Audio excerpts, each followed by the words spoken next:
Hello dear students, my name is Dr. Shilpi Kumari. Welcome back to my YouTube channel Inside Classes Haridwar. आज मैं आपके सामने class 10th biology जो कि 25th of Feb को होने वाला है उसके कुछ इंपॉर्टेंट क्वेश्चंस लेकर के आई हूँ एंड साइमल्टेनियसली मैं इसके कुछ कॉन्सेप्ट भी आपके साथ शेयर करूंगी। ठीक है, so without wasting our time now we will going to start. Now the first question, first of all total 5 topics हैं, उनमें से जो सबसे ज्यादा इंपॉर्टेंट टॉपिक आपके लिए है वो है life process, reproduction and genetics. इसका मतलब ये नहीं है कि केमिकल कोऑर्डिनेशन या एनवायरनमेंट से क्वेश्चन नहीं होंगे, मतलब मैक्सिमम जो वेटेज है वो इन टॉपिक्स का है। लाइफ प्रोसेस अकेला सिंगल चैप्टर है बट उसमें आपको 4 प्रोसेसेस के बारे में पढ़ना था। न्यूट्रिशन मींस डाइजेस्टिव सिस्टम के बारे में पढ़ना है, डाइजेशन के बारे में पढ़ना है, देन रेस्पिरेटरी सिस्टम, रेस्पिरेशन के बारे में पढ़ना था, and then circulatory system, circulation, and then excretory system, excretion. अब इन सब में जो इंपॉर्टेंट क्वेश्चंस हैं, कुछ एमसीक्यूज एंड कुछ सब्जेक्टिव केस स्टडीज किससे आ सकते हैं वो सब मैं यहां पे डिस्कस करूंगी। चलो first question, which of the following is not a life process. अभी तो मैंने बोल ही दिया लाइफ प्रोसेस में क्या क्या नहीं है, मतलब इनमें से कौन सा ऐसा चॉइस है जो कि लाइफ प्रोसेस में कवर नहीं होगा। तो भाई रेस्पिरेशन होगा, यस होगा, respiration is a life process. Photosynthesis ये भी मेटाबॉलिक पाथवे में आता है प्लांट्स के केस में, तो ये भी लाइफ प्रोसेस में आएगा। ट्रांसपोर्टेशन, ट्रांसपोर्टेशन में बेसिकली ह्यूमन के केस में हम सर्कुलेशन के बारे में बात करते हैं, प्लांट्स के केस में ट्रांसपोर्टेशन के बारे में बात किया जाता है जो कि कंडक्टिंग टिश्यूज कंडक्ट करते हैं like xylem and phloem, right. तो अब क्या बचा ऑप्शन, यानी रेस्पिरेशन नहीं होगा, फोटोसिंथेसिस इसका आंसर नहीं है क्योंकि यहां पे पूछा गया है नॉट, इस बात का ध्यान रखना। ठीक है, इनमें से कौन सा लाइफ प्रोसेस नहीं है। तो अगर आपसे बोला जाए एक, अच्छा चलो इसको एक दूसरे तरीके से समझाती हूं कि लाइफ प्रोसेस कौन कौन सा है, हम पहले उसको टिक कर लें। तो ये है और ये है, कौन सा नहीं है, यही इसका करेक्ट आंसर है। So the correct option is C. Got it. चलो next second question, which enzyme is present in saliva. अब देखो हमारे बॉडी में जो, एनी डाउट, हमारे बॉडी में डाइजेशन जो स्टार्ट होता है वो कहां से स्टार्ट होता है, माउथ से स्टार्ट होता है, यानी बकल कैविटी। बकल कैविटी में सैलिवरी डक्ट होते हैं और उन डक्ट से कुछ स्पेसिफिक एंजाइम का सेक्रेशन होता है, और जो मोस्ट इंपॉर्टेंट एंजाइम है वो एंजाइम क्या है अभी बता दूंगी, पहले ये समझो। पेप्सिन क्या करता है, pepsin it is a protein digesting enzyme. Question क्या पूछा गया है, सलाइवा में कौन सा एंजाइम प्रेजेंट है, सलाइवा में किसका डाइजेशन होता है, पार्शियल डाइजेशन ऑफ कार्बोहाइड्रेट। ठीक है, और मैंने बताया पेप्सिन किसको डाइजेस्ट करता है, this is the protein digesting enzyme, protein digesting enzyme. ठीक है, ट्रिप्सिन, लेकिन ये एसिडिक मीडियम में काम करने वाला एंजाइम है, एसिडिक एनवायरनमेंट में वर्क करता है। ट्रिप्सिन भी प्रोटीन डाइजेस्टिंग एंजाइम है, it is also protein digesting enzyme, protein digesting enzyme.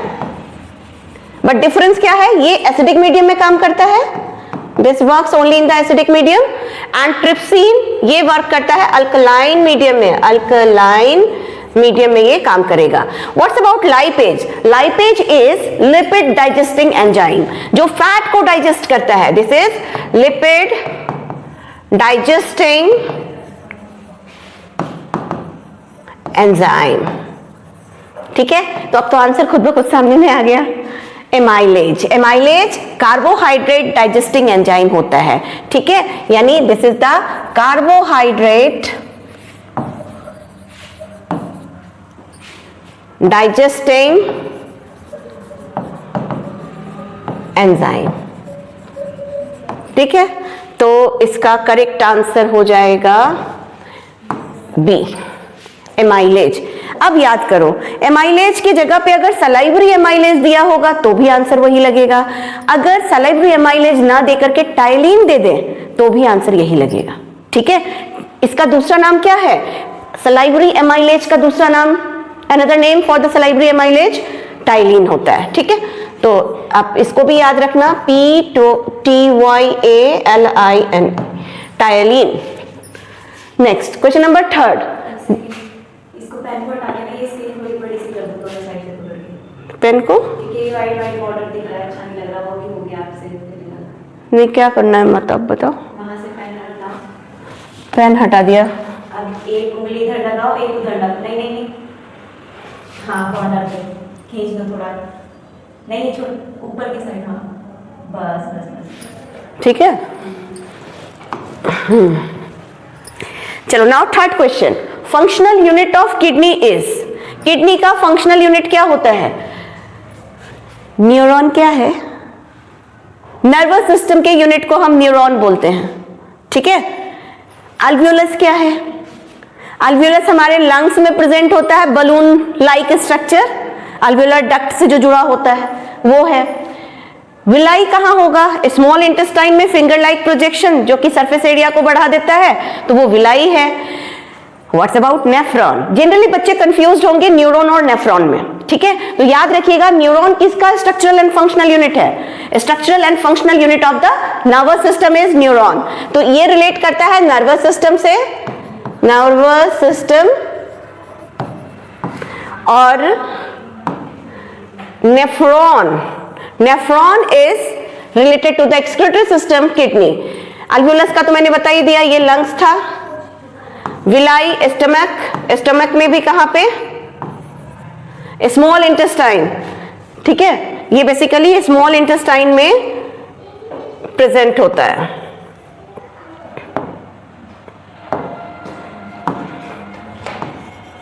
Small intestine तो डाइजेस्टिव सिस्टम का पार्ट हो गया, ये हो गया रेस्पिरेटरी सिस्टम का पार्ट, न्यूरॉन हो गया हमारे नर्वस सिस्टम का पार्ट। अब है नेफ्रॉन। नेफ्रॉन क्या है? Nephron it is the structural and functional unit of kidney. Functional unit of kidney is nephron. So kidney से रिलेट करता है। बट एक और इसके बारे में इंपॉर्टेंट पॉइंट बताती हूँ। इंपॉर्टेंट पॉइंट ये कि नेफ्रॉन का दूसरा नाम क्या है? अगर ये एग्जाम में आया तो सारे बच्चे लगा देंगे नेफ्रॉन अब, क्योंकि न्यूरॉन नर्वस सिस्टम से रिलेट कर रहा है, नेफ्रॉन एक्सक्रीटरी सिस्टम का यूनिट होता है, यानी कि किडनी का यूनिट है। Another name for the nephron is uriniferous tubules. क्या बताया था? यूरिनिफेरस ट्यूब्यूल्स, याद रहेगा। नेफ्रॉन का दूसरा नाम uriniferous tubules. So the correct answer is C. The functional unit of kidney is nephron. Neuron नहीं होगा, nephron is the correct answer. Now question number 4. During photosynthesis, plants take in. देखो इसमें याद रखना, इसमें एक कॉन्सेप्ट तुम लोगों को समझा रही हूँ। फोटोसिंथेसिस क्या होता है? फोटोसिंथेसिस दो वर्ड से मिलकर के बना है, photos and synthesis. Photos means light and synthesis to produce. So photosynthesis it is basically a biochemical process in which all the green plant can manufacture their own food with the help of two raw materials. और वो दो raw materials क्या क्या हैं? Carbon dioxide and water in presence of sunlight and chlorophyll to produce what? Glucose as a food and releases oxygen in the atmosphere. Some amount of water is also releases here. So अब according to your question, during photosynthesis plants क्या लेते हैं? तो मेरे तो इस definition में ही मैंने बता दिया क्या लेते हैं। Oxygen and water? नहीं। Oxygen and glucose? बिल्कुल भी नहीं। Nitrogen and water? बिल्कुल भी नहीं। Correct option is carbon dioxide and water. So the B option is correct. Question number 5, the respiratory pigment in human blood is. देखो human blood में जो रेस्पिरेटरी पिगमेंट है वो हीमोग्लोबिन होता है। कहां प्रेजेंट होता है ये? आरबीसी, रेड ब्लड कॉर्पसेल्स में। क्लोरोफिल पिगमेंट प्लांट में प्रेजेंट होता है, ठीक है, सभी को पता है। प्लाज्मा ब्लड का कंपोनेंट है बट इसमें कोई पिगमेंट नहीं होता है, ठीक है। प्लेटलेट्स ये भी ब्लड के कंपोनेंट्स में हैं बट इसमें भी हीमोग्लोबिन पिगमेंट नहीं होता, आरबीसी का पार्ट है वो, तो haemoglobin is the correct option C. The respiratory pigment in human blood is haemoglobin. Question number 6, explain the process of photosynthesis with equation. देखो ये क्वेश्चन आ सकता है, फोटोसिंथेसिस को पूरा डिस्क्राइब करो। इवन एक एक्सपेरिमेंटल केस स्टडी में भी पूछा जा सकता है, लाइक या कुछ ऐसा एक्सपेरिमेंट के बेस्ड क्वेश्चन अगर आ गया, उसमें अगर पूछ दिया गया कि मतलब हाउ कैन यू प्रिडिक्ट और how can you so that the CO2 is important for the photosynthesis, ठीक है, तो इसके लिए एक भी एक्सपेरिमेंट है। या फिर कैसे chlorophyll is important for the photosynthesis, इसके लिए भी बहुत सिंपल एक्सपेरिमेंट है, बहुत ज्यादा आपको मतलब इसमें सोचना नहीं है। अगर क्लोरोफिल के बारे में पूछा जाता है, मतलब chlorophyll is important for the photosynthesis, तो आप यूं समझो कि अगर क्लोरोफिल ग्रीन प्लांट है तो वो फोटोसिंथेसिस करके स्टार्च बना लेगा। अगर स्टार्च बना तो वहां पे हम क्या टेस्टिंग के लिए क्या डालते हैं, आयोडीन सोल्यूशन। और जैसे ही आयोडीन सोल्यूशन आप डालोगे, अगर ये ब्लू ब्लैक कलर में कन्वर्ट हो जाता है, मतलब कि स्टार्च का फॉर्मेशन हो गया। और अगर कन्वर्ट नहीं होता है, मतलब नहीं हुआ। लेकिन CO2 के लिए क्या करेंगे, एनीवन? कैसे पता चलेगा कि CO2 इज इंपॉर्टेंट? यस, मतलब KOH पोटेशियम हाइड्रोक्साइड का जो सोल्यूशन होता है वो CO2 को एब्जॉर्ब कर लेता है, ठीक है। तो KOH वाला जो एक्सपेरिमेंट है वो वहां पे लिखा जाएगा। चलो अब बात करते हैं फोटोसिंथेसिस। मैंने आपको डिस्क्राइब किया फोटोसिंथेसिस का डेफिनेशन क्या है। So photosynthesis is a biochemical process in which all the green plant can manufacture their own food with the help of two raw materials, carbon dioxide and water, in the presence of the sunlight and chlorophyll to produce what. तो ये produce करता है glucose. Glucose produce करता है, store करता है in the form of the starch and releases O2, oxygen को release करता है, एंड साथ ही simultaneously H2O is also releases. So this is the complete equation for the photosynthesis. And as you know, photosynthesis, it is a anabolic process. Something is built up. So this is the building up process.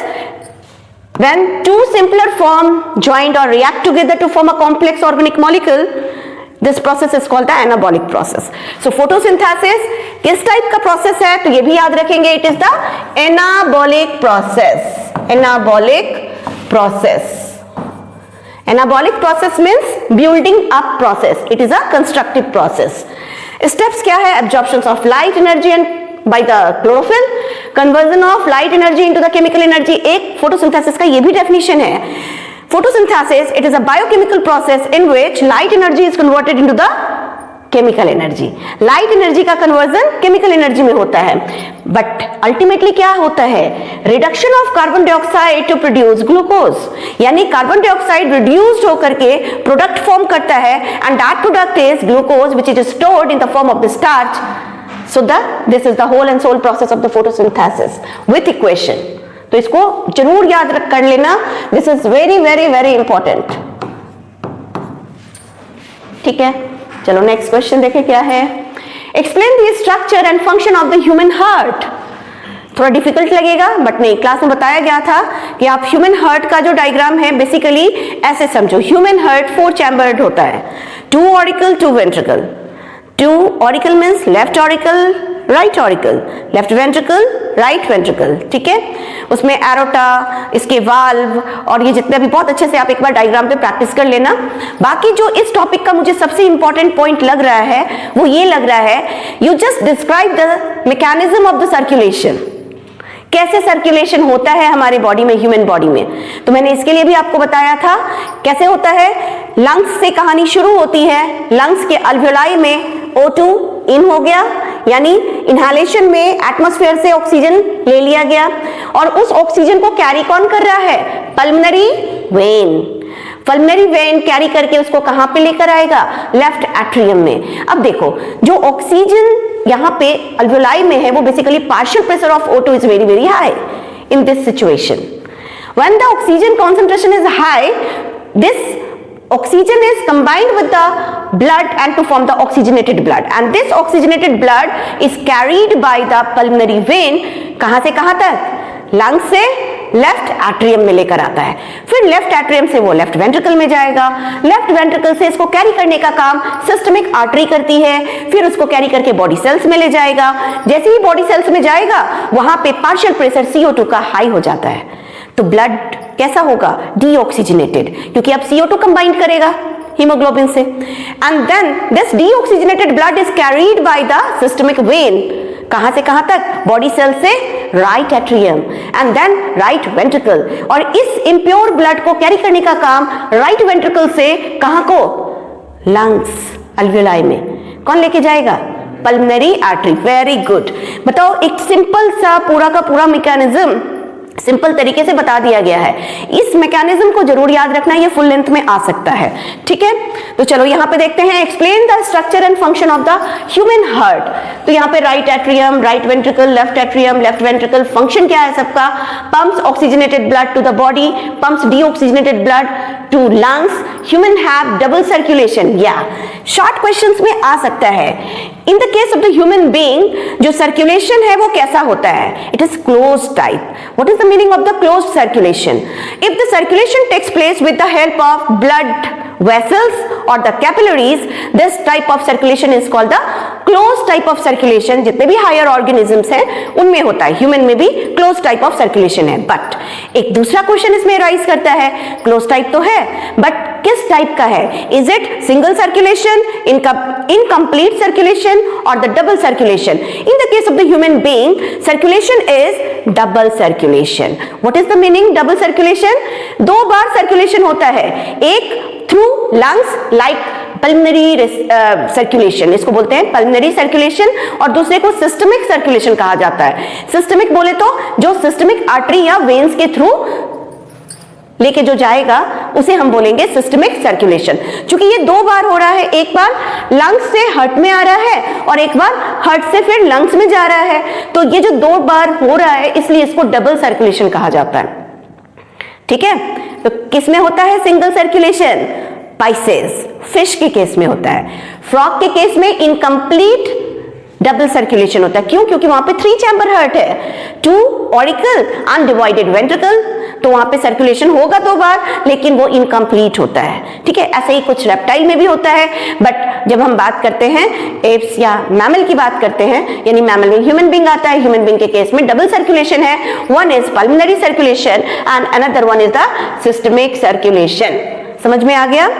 ठीक है, चलो next question, describe the process of respiration in human being. Respiration कैसे होता है human being में? तो respiration is a process of releasing energy from the food. देखो दो टर्म हमने बताया था, एक ब्रीथिंग था, एक रेस्पिरेशन था। Breathing is simply the intaking of oxygen and expelling out of carbon dioxide. It means inhalation and exhalation, these two processes basically occurred in the case of the breathing. But what's about the respiration? Respiration is quite different thing because respiration it is also a biochemical process. जो भी food आप खाते हो उस food को उसका basically oxidative reaction होता है, यानी वो that food undergoes for the oxidative process and then it is basically breaking down process and to form what? CO2 and water and releases energy. So this entire process is called the respiration. तो respiration photosynthesis के just reverse होता है। जैसे अगर हमने बोला कि photosynthesis कैसा प्रोसेस है, एनाबॉलिक प्रोसेस है, कुछ बना वहां पे, यहां पे हम क्या देखेंगे, कुछ टूटेगा, यानी एक कॉम्प्लेक्स ऑर्गेनिक फूड जो है, जो भी हमने खाया, लाइक हम ग्लूकोज लिए, है ना, तो वो टूटता है, ब्रेकिंग डाउन प्रोसेस में जाता है और टूट करके सिंपलर मॉलिक्यूल में कन्वर्ट हो जाता है and that simpler molecule is CO2 and water and simultaneously releases what? Energy in the form of ATP, adenosine triphosphate.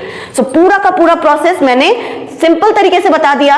Describe the process of the respiration in human being. तो inhalation, oxygen enters the lungs, gaseous exchange in alveoli, oxygen transported by the hemoglobin, cellular respiration in mitochondria, और इसके लिए जो equation आएगा वो ये है, यहाँ पे C6H12O6 plus 6O2 plus 6CO2 plus 6H2O and releases energy in the form of the ATP. ATP का फुल फॉर्म भी याद रखना, क्या होता है? Adenosine triphosphate,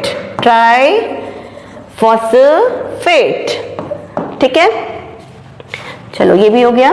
next, explain transportation in plants, बहुत अच्छा क्वेश्चन है। ट्रांसपोर्टेशन, देखो प्लांट के केस में जो भी ट्रांसपोर्टेशन होता है वो कंडक्टिंग टिश्यूज करते हैं, जिसको हम बोलते हैं वैस्कुलर टिश्यू। और ये वैस्कुलर टिश्यू, ये दो कॉम्प्लेक्स टिश्यू हैं जिनका नाम है जाइलम एंड फ्लोएम। जाइलम क्या करता है? ट्रांसपोर्ट वाटर एंड मिनरल्स, कहां से? फ्रॉम द सॉइल से वाटर लिया, रूट हेयर और रूट लेकर के उसको प्लांट के डिफरेंट पार्ट तक पहुंचा देगा। ये काम जाइलम का है। बट जाइलम जो भी काम करता है यूनिडायरेक्शनल वे में करता है, मतलब नीचे से ऊपर की ओर, ठीक है, डाउनवर्ड टू अपवर्ड, ये जाइलम का काम है।